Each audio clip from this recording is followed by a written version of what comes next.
अब जस्तो तपाईँहरूलाई मैले सिकाएको किनभने मैले सिकाएको कुराहरू सिकेर तपाईँले गएर मम्मी बाबालाई तपाईँको टोल छिमेकमा होइन आफ्नो आफन्त इष्टमित्रहरूलाई सिकाउनुहुन्छ भनेर होला है। मैले जे सिकाएको छु तपाईँहरूले गएर घरमा गएर आफ्नो मम्मी बाबा अभिभावक आफ्नो इष्टमित्रलाई सिकाउनु होला है त। ल सुन्नुहोस् अब यो चाहिँ प्रत्यक्ष निर्वाचन के मतदाता पत्र होइन।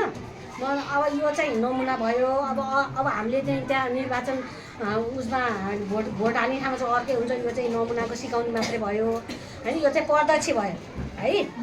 अनि जस्तो यो चाहिँ समानुपाती भयो हेर्नु है। यो चाहिँ समानुपाती भयो। यसको यो समानुपातीको कालो त्यहाँ भोट हाल्ने ठाउँमा कालो नै ढुवाङ हुन्छ। त्यो कालो नै ढुवाङमा लर खसाल्नु पर्ने हुन्छ छाप लगाएपछि। अनि यसको चाहिँ यसो प्रत्यक्षको चाहिँ प्रत्यक्ष नै रातो ढुवाङ हुन्छ है। अनि छाप लगाएपछि गएर रातो नै ढङ्गमा खसाल्नुपर्छ भनेर मम्मी बाबालाई सिकाउनु पर्यो है। छाप लगाउन सिकाउँछु है।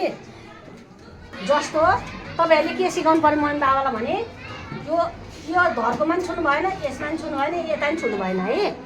ट्याक्कै यो खाली ठाउँ छ नि जुनसुकै आफूलाई मन परेको उम्मेदवार कसलाई हाल्यो जुनसुकै आफूले चिन्ह आफूले कुन हाल्यो त्यसलाई रोजेर यसमा ट्याक्क काहीँ पनि नसक्यो भने यसरी हाल्ने भनेर सिकाउनु पर्यो है।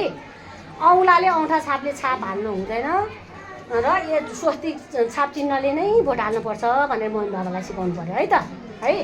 यहाँ चिन्ह लगाएको छ होइन। यहाँ चिन्ह लगाएको छ, यहाँ छुन भएन।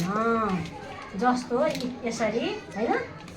यसरी यहाँ चिन्हमा छोयो भने यसले लतपतिएर अर्कोमा लाग्छ। अर्कोमा लाग्छ यो भोट खेर जान्छ, बदर हुन्छ होइन। यो बदर नहोस् भनेर यसरी सिकाएको है। अनि यताबाट पनि ल्याएर यो उल्टोपट्टि नै जस्तो छ नि यहीँ यसरी गर्न पर्यो।